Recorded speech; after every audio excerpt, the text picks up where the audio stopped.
वा कमपि चरणं जानुनैकेन तिष्ठन्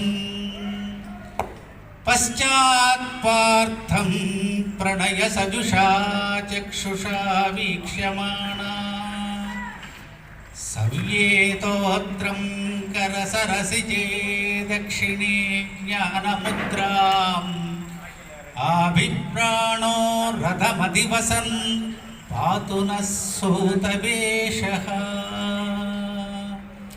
यो नित्यमच्युतपदाम्बुजयुग्मरुक्मा व्यामोहतस्तदितानि तृणाय मेने अस्मद्गुरोर्भगवतोऽस्य दयैकसिन्धोः रामानुजस्य चरणौ शरणं जे काश्यपान्वय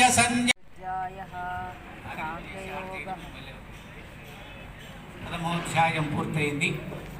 ఈ అధ్యాయం ప్రారంభంలో ధృతరాష్ట్రుడు సంజయుని అడుగుతున్నాడు, ధర్మక్షేత్రే కురుక్షేత్రే సమవేత యుజుత్సవా మామకా పాండవాశ్చైవ కిమకుర్వత.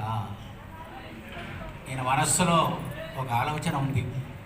యుద్ధం చేసే క్షేత్రం ధర్మక్షేత్రం అవటం చేత అక్కడ చేరినటువంటి పాండవులు కౌరవులు ఇరువురు కూడా కలహంతో వెళ్ళారు కనుక వాళ్ళు ఏం చేస్తున్నారయ్యా అని అడిగారు.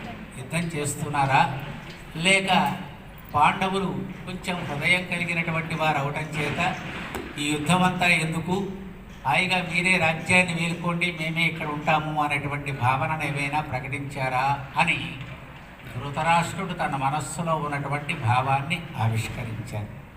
ఆ తర్వాత అనేక అంశాలు దీనిలో పొందుపరచబడి ఉంది.